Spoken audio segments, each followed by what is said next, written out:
dosa, gimana bisa lepas dari keterikatan, gimana untuk bisa move on dari perasaan korban, perasaan sulit mengampuni dan sebagainya. Tiga hal sebenarnya. Yang pertama diambil dari Yosua 1 ayat 8. Jangan lupa memperkatakan kitab Taurat, memperkatakan firman Tuhan, memperkatakan kebenaran. Yang kedua, merenungkannya siang dan malam. Yang ketiga, melakukannya dengan hati-hati. So, tiga ini berhubungan dengan satu hal yang namanya firman Tuhan. Kenapa? Ini dia paling dasar dulu deh. Gua nggak ngomongin tentang komunitas dulu, gua nggak ngomongin tentang visi hidup, gua nggak ngomongin tentang bersyukur dan beberapa hal-hal yang signifikan lainnya yang bisa membuat kita untuk bisa lepas. Ya, tiga hal ini. Yang pertama adalah memperkatakan. Teman-teman, banyak orang pengen banget dengar suara Tuhan. Bang, gue pengen banget dong dengar suara Tuhan. Gimana caranya, Bang? Ya, gue pengen banget bisa dengar suara Tuhan yang audible. Nah, simple banget gini. Kalau lu pengen dengar suara Tuhan yang nggak kelihatan, belajar dulu untuk bisa mendengar suara Tuhan yang terlihat, which is Alkitab yang tertulis, dengan cara memperkatakannya.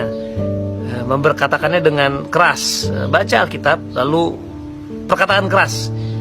Firman Tuhan Yosua 1 ayat 8, bla bla bla bla bla. Kenapa? Ketika kita memperkatakan firman Tuhan, maka telinga kita mendengar suara Tuhan melalui suara kita. Lakukan dulu dengan setia. Memperkatakan Alkitab, memperkatakan firman Tuhan, itu akan membuat kuping kita terbiasa untuk mendengar Tuhan. Dan kalau kita terbiasa mendengar Tuhan, kita akan terbiasa untuk merenungkannya. Maka yang kedua dibilang merenungkannya siang dan malam. Kenapa merenungkan? Itu berbicara tentang imajinasi. Ya, kita punya memori, kita punya sistem belief, kita punya unconscious yang itu kita bisa setting sebenarnya. Ya, makanya teman-teman mulai merenungkan atau mulai mengimajinasikan setiap hal yang kita baca, yang kita renungkan kebaikan Tuhan, kita renungkan apa yang Tuhan buat, apa karya-karya besar Tuhan yang Tuhan telah kerjakan buat hidup kita. Ya, imajinasi, ya, itu kenapa Amsal 4 ayat 23 bilang, jagalah hatimu dengan segala kewaspadaan, karena dari situ terpancar kehidupan. Nah, hati dalam bahasa Yunani di ayat itu dikatakan imajinasi. Nah, kenapa dibilang jagalah imajinasimu dengan segala kewaspadaan? Artinya saat kita membayangkan, saat kita merenungkan, saat kita mengimajinasikan satu hal yang berulang-ulang, maka itu akan masuk ke kedalaman hati kita, which is jiwa kita, hati kita. Nah, di situ akan terpancar kehidupan. Makanya orang-orang yang sulit lepas dari dosa karena dia selalu membayangkan dosa, membayangkan kenikmatan dunia, membayangkan kepahitannya, membayangkan kesalahan orang lain, membayangkan betapa sebelnya dia sama orang ini, sama orang itu, membayangkan hal-hal yang bisa merusak dia punya imajinasi.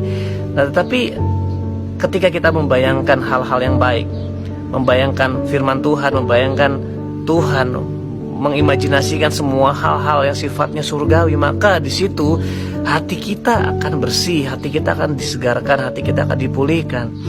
Itu kenapa orang yang kepahitan itu bukan karena apa yang orang lain lakukan sama dia, tetapi karena dia terus-terus membayangkan apa yang orang lain lakukan sama mereka, sama dia.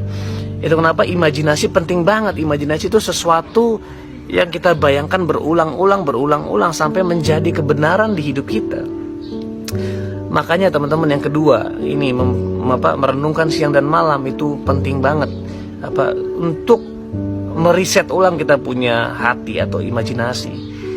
Aku suka Bill Johnson pernah ngomong gini, the reality inside will be the reality outside.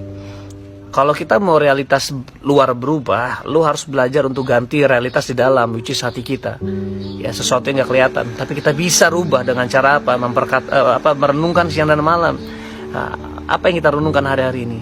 Apa kita renungkan kebaikan Tuhan? Apa kita renungkan apa yang kita nggak punya? Apa yang kita renungkan apa yang belum terjadi di hidup kita? Apa kita renungkan apa yang orang lain lakukan jahat sama kita? Apa yang kita renungkan masa depan yang penuh kekecewaan, yang tidak ada harapan? Atau kita membayangkan semua janji-janji Tuhan? Kita membayangkan semua kebaikan Tuhan, membayangkan semua hal yang ajaib dari Tuhan. Semua pilihan di tangan kita. Apa kita mau berkatakan ya untuk create your worlds? Ya, beberapa orang bilang perkataan kita menciptakan dunia kita. Bayangin nggak kalau kita sudah memperkatakan firman Tuhan, memperkatakan hal yang baik, terus kita merenungkannya siang dan malam, mengimajinasikannya, mengganti meriset hati kita. Wow, kita sudah 90% keluar. Aku yakin 90% usaha kita membuat kita akan bisa hidup sesuai dengan apa yang Tuhan telah rancangkan, yaitu kemenangan yang Tuhan telah kasih. Yang terakhir ya, lakukan dengan hati-hati. Ya, itu kenapa teman-teman, walaupun kita sudah memperkatakan, sudah merenungkan, kita masih bisa melakukan kesalahan. Tapi itu kenapa Tuhan bilang dalam Yosua 1:8, hati-hati melakukannya. Artinya kita jangan terburu-buru. Ketika kita menghadapi segala sesuatu, coba berdiam sebentar. Berdiam, kembali lagi. Apa yang telah kita katakan, apa yang telah kita renungkan, apakah sesuai dengan apa yang kita mau lakukan. Kita think first. Kita minta hikmat Tuhan. Kita bisa lakukan dengan hati-hati. So teman-teman, 3 hal dasar ini dulu. Kalau teman-teman bisa lakukan, kalian pasti bisa lepas dari dosa. Karena sesungguhnya bukan 3 hal ini yang membuat kalian lepas, tapi darah Yesus Kristus mati di kayu salib membuat kita lepas dari kerajaan kegelapan kepada kerajaan terang. Which is, apa yang Yesus lakukan membuat kita sebenarnya sudah menjadi orang kudus. Kita dibenarkan, dikuduskan, bahkan tidak tercacat dan tidak blameless. Ya, blameless in Christ. Nah, tapi 3 hal ini kita lakukan untuk meriset, untuk mensejajarkan hidup kita dengan apa yang Tuhan telah kerjakan. So, kembali lagi, sebenarnya bukan usaha kita yang membuat kita dikuduskan, tetapi usaha Kristus. Tetapi we do everything we can untuk align ourselves kepada kebenaran yang telah Tuhan kerjakan.